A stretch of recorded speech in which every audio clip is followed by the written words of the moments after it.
शिवसेना आमदार अपात्रतेप्रकरणी आज विधानसभा अध्यक्षांसमोर सुनावणी। आजही ठाकरे गटाचे प्रतोद सुनील प्रभू यांची साक्ष नोंदवली जाईल। विधान परिषदेच्या 3 आमदारांच्या अपात्रता सुनावणीसाठी ठाकरे गट सुप्रीम कोर्टात दाद मागणार।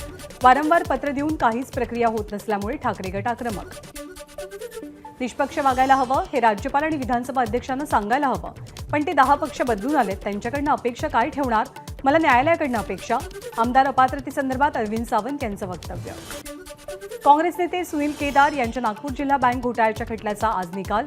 150 कोटींच्या घोटाळ्यात सुनील केदार मुख्य आरोपी। रेणुका सूतगिरणी कर्ज फसवणूक प्रकरणामध्ये अद्वै हिरेंच्या जामिनावरती न्यायालय आज निर्णय देणार। कायद्याच्या चौकटीत निर्णय घेऊन हिरेंना जामीन मिळेल, वकील असीम सरोदेंना विश्वास। हायवे कन्स्ट्रक्शनचे मालक रोमिन छेडा यांच्या पोलीस कोठडीत 29 नोव्हेंबरपर्यंत वाढ। ऑक्सिजन प्लांट घोटाळा प्रकरणी छेडा यांना मुंबई पोलिसांच्या आर्थिक गुन्हे शाखेकडून अटक। ललित पाटील पलायन प्रकरणातील ससूनमधल्या एका कर्मचाऱ्याला अटक। ससून रुग्णालयात कर्मचारी महेंद्र शेवते हा ललित पाटीलच्या संपर्कात होता। ललित पाटील रुग्णालयात असताना महेंद्र शेवते त्याला विविध गोष्टींची मदत करत असल्याची माहिती। मराठी पाटी नसेल तर आजपासून पालिका दंडात्मक कारवाई करणार। 48 टीम्सकडनं 24 वॉर्डामध्ये झाडाझडती। मनसेच्या भूमिकेकडेही लक्ष। दुकानांवरच्या पाट्या मराठी भाषेत असाव्यात या मागणीसाठी शिवडी लालबाग विधानसभा मतदारसंघाचे आमदार अजय चौधरींचं आंदोलन। मतदारसंघातील दुकानांवरचे नावफलक मराठीत करण्याची मागणी। मराठी पाट्यांच्या मुद्द्यावरती मनसे आक्रमक। कुर्ल्यातल्या फिनिक्स मॉलला मनसैनिकांकडनं 10 दिवसांचं अल्टिमेटम। व्यापारी वर्गाला पुरेसा वेळ मिळालाय, त्यामुळे आता मराठीमध्ये पाट्या हव्यात। काही पक्ष आपली पोळी भाजण्याचं काम करतील, पण त्यांचा फायदा होऊ देऊ नका, आशिष शेलार यांचं विधान। सोलापूरमध्ये मराठी पाट्या लावण्याच्या मुद्द्यावरनं मनसे आक्रमक। नवी पेठ बाजारपेठेतल्या दुकानांवरील इंग्रजी पाट्यांसंदर्भात मनसेनं आक्रमक भूमिका घेत पाट्यांना काळं फासलं, तर इंग्रजी पाट्यांची केली तोडफोड। शेतकऱ्यांच्या प्रश्नांवरती रविकांत तुपकर यांचं अन्नत्याग आंदोलन। आज बुलढाण्यामधनं हजारो शेतकऱ्यांसह रविकांत तुपकर मंत्रालयाकडे रवाना होणार। सरकारनं बळाचा वापर केला तर रक्तपात होईल, काहीही करून मंत्रालय ताब्यात घेणार, रविकांत तुपकर यांचं वक्तव्य। सरकार पडणार असं सांगणारे ज्योतिषी थकलेत। मुख्यमंत्री एकनाथ शिंदेंचा आपल्या विरोधकांवरती निशाणा। राज्यात पुढचे 2 दिवस अवकाळीचं संकट कायम, शेतकऱ्यांनी काळजी घ्यावी। परभणीच्या वसंतराव नाईक मराठवाडा कृषी विद्यापीठातील हवामानशास्त्र विभागातल्या तज्ज्ञांचा सल्ला। नंदुरबार जिल्ह्यातील 36 पैकी 25 महसूल मंडळांमध्ये अतिवृष्टी। नवापूर, अक्कलकुवा, धडगाव या तालुक्यातल्या घरांचं मोठं नुकसान। नाशिक जिल्ह्यामध्ये अवकाळी आणि गारपिटीचे पंचनामे सुरू। प्राथमिक अहवालात 33,000 हेक्टर क्षेत्राचं नुकसान झाल्याचा अंदाज। जालना जिल्ह्यात सर्वदूर धुवाधार पाऊस। जिल्ह्यामध्ये 27 महसूल मंडळात अतिवृष्टी, तर गेल्या 24 तासात 70 मिलीमीटर पावसाची नोंद।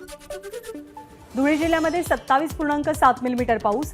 पावसामुळे कांदा पिकाला मोठा फटका, तर गारठा वाढल्यामुळे गहू आणि हरभरा पिकाला फायदा होण्याची शक्यता।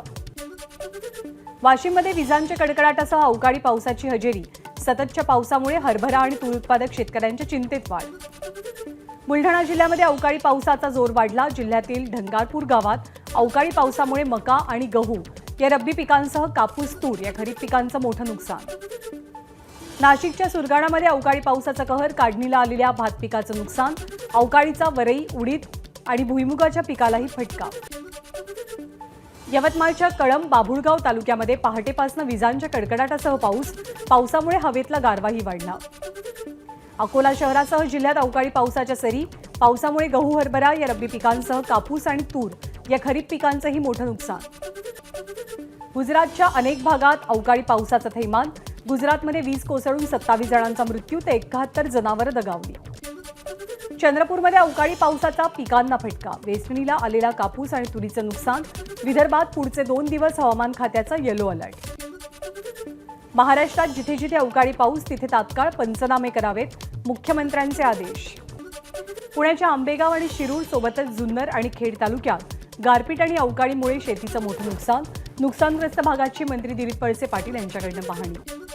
24 तासात नंदुरबार जिल्ह्यात 68 मिलीमीटर पावसाची नोंद। पावसामुळे शेतीचं मोठं नुकसान। आमदार शिरीष नाईक यांच्याकडून नवापूर तालुक्यातल्या नुकसानग्रस्त भागाची पाहणी। पालघर जिल्ह्यामध्ये कालपासून अवकाळी पाऊस। पावसामुळे शेतकऱ्यांसह गवत पावली खरेदी करणाऱ्या व्यापाऱ्यांचंही मोठं नुकसान। पालघरमध्ये अवकाळी पावसामुळे भातशेतीसह बागायतदार शेतकऱ्यांचं नुकसान। खासदार राजेंद्र गावितांकडून नुकसानीची पाहणी. अमरावतीत पहाटेपासून जोरदार पाऊस. जिल्ह्यातील कापूस, तूर, हरभरा पिकांचं नुकसान. पावसामुळे झालेल्या नुकसानीचे पंचनामे व्हायला हवेत. आमदार यशोमती ठाकूर यांची मागणी. बुलढाण्यात सलग दुसऱ्या दिवशी अवकाळी पाऊस. अनेक भागात पावसासह दाट धुक्याची चादर. धुक्यामुळे राष्ट्रीय महामार्गावरची वाहतूक मंदावली. नांदेडमध्येही दाट धुक्याची चादर. पाऊस आणि धुक्यामुळे तुरीच्या पिकाचं नुकसान होण्याची भीती. नाशिकच्या नांदगाव आणि मनमाड परिसरात दाट धुकं. पिकांवरती रोगांचा प्रादुर्भाव वाढण्याची शक्यता. अवकाळीनंतर धुक्यानं बळीराजा हवालदिल. हिंगोली जिल्ह्यात धुक्याची चादर. धुकं पसरल्यामुळे वाहन चालकांची कसरत. अवकाळीमुळे वातावरणातला गारवा वाढला. नंदुरबारमध्ये अवकाळी पावसामुळे वातावरणातला गारठा वाढला. नंदुरबार शहरातलं तापमान 17 अंश सेल्सिअस तर डोंगराळ भागातलं तापमान 15 अंशवरती. एका रुपयात पीक विमा योजनेअंतर्गत राज्यातील 1,60,00,000 खातेधारकांनी विमा काढला. उपमुख्यमंत्री देवेंद्र फडणवीसांची माहिती. निळवंडे धरणातनं सोडलेलं पाणी जायकवाडी धरणामध्ये दाखल. नाशिकमधल्या धरणातनं सोडलेलं पाणी आज पोहोचेल. नाशिकच्या नांदूर मध्यमेश्वर धरणातनं जायकवाडीच्या दिशेनं पाणी सोडलं. धरणाचे 4 दरवाजे उघडले. लहान मुलांसह नागरिकांची धरणावरती मोठी गर्दी. रोहित पवारांची युवा संघर्ष यात्रा हिंगोलीमध्ये. यावेळी रोहित पवारांनी येलदरी धरणात पोहण्याचा आनंद लुटला. लायकी शब्द मागे घेतो. माझाच्या 0 अवर कार्यक्रमात मनोज जरांगेंची प्रतिक्रिया. तर भुजबळ ओबीसींसाठी कलंक. जरांगेंची टीका. शिंदे समितीचं काम केवळ निजाम काळातील नोंदी तपासण्याचं होतं. संपूर्ण महाराष्ट्रात सरसकट कुणबी प्रमाणपत्र देण्याची मागणी मान्य नाही. भुजबळांचं वक्तव्य. कुणबी दाखले कायदेशीर असतील तर त्यांना ओबीसी प्रमाणपत्र द्यावंच लागेल. मोठ्या प्रमाणात कुणबी दाखले मिळत असल्यामुळे भुजबळांना प्रश्न पडला असेल तर त्यांनी मुख्यमंत्री आणि उपमुख्यमंत्र्यांशी बोलावं. मंत्री हसन मुश्रीफ यांचा सल्ला. भुजबळांचा आजचा चेहरा खरा चेहरा नाही. भास्कर जाधव यांची टीका. तर भुजबळांचा आजचा ओबीसी समाजाचा नेता बनण्याचा हा केविलवाणा प्रयत्न. हा खरा नकली चेहरा आहे. भास्कर जाधव यांचा टोला. समाजामध्ये तेढ निर्माण करण्याचं काम सुरू. दंगलीमागे फक्त आणि फक्त सरकारचा हात असल्याचा अंबादास दानवेंचा आरोप. तर मुख्यमंत्र्यांचं मंत्र्यांवरती नियंत्रण नाही. भुजबळांवरनं दानवेंची टीका. देवेंद्र फडणवीसांनी राजीनामा द्यावा अशी मागणी भुजबळांनी करावी. भुजबळ देवेंद्र फडणवीसांपेक्षा सिनियर आहेत. त्यामुळे फडणवीसांनीही भुजबळांचं ऐकावं आणि राजीनामा द्यावा. आमदार रोहित पवारांचं वक्तव्य.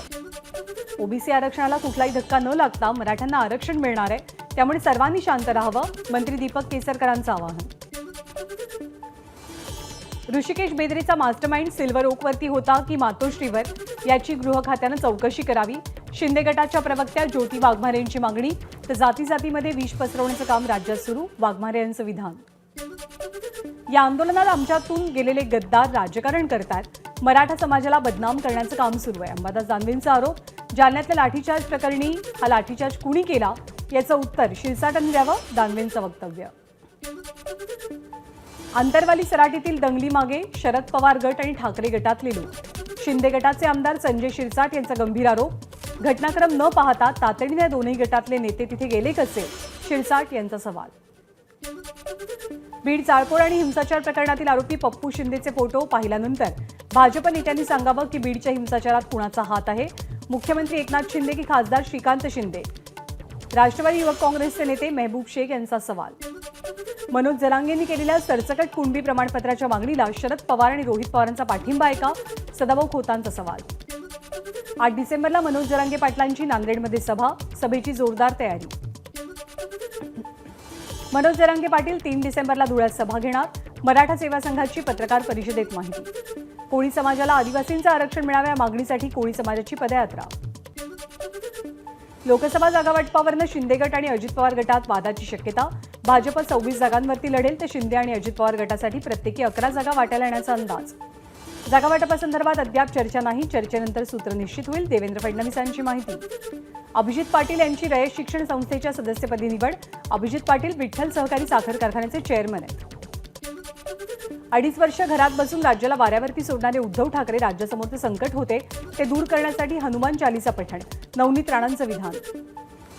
खासदार प्रतापराव चिखलीकरांनी नांदेडमधील नागबर्डी देवस्थानच्या विकास कामांचा आढावा घेतला. धुळ्यामध्ये तरुणांना मुलींची छेडछाड करण्याच्या उद्देशाने तयार केलेला व्हिडिओ व्हायरल. आरोपी तरुण पोलिसांच्या ताब्यात. चंद्रपूरमध्ये 27 ते 30 डिसेंबर दरम्यान राष्ट्रीय शालेय मैदानी स्पर्धा रंगणार। यासाठी 5000 खेळाडू आणि तांत्रिक अधिकारी चंद्रपूरमध्ये येणार। बारामतीमधल्या red bird flying and training सेंटरच्या 9 अधिकाऱ्यांवरती गुन्हा। विमान अपघाताची चौकशी करण्यासाठी आलेल्या अधिकाऱ्यांच्या कामात अडथळा आणल्याप्रकरणी गुन्ह्याची नोंद। नाशिकच्या मालेगाव शहरातील झांजेश्वर महादेव मंदिरात देव दिवाळी निमित्त दीपोत्सव साजरा। महाराष्ट्र मध्य प्रदेश सीमेवरती असलेल्या बाग नदीवरती माँ गंगा महाआरतीचं आयोजन। चिपी विमानतळावरून मुंबईच्या दिशेने येणाऱ्या विमानाचं उड्डाण रद्द। अचानक उड्डाण रद्द झाल्यामुळे प्रवासी आक्रमक। एबीपी माझा, उघडा डोळे बघा नीट।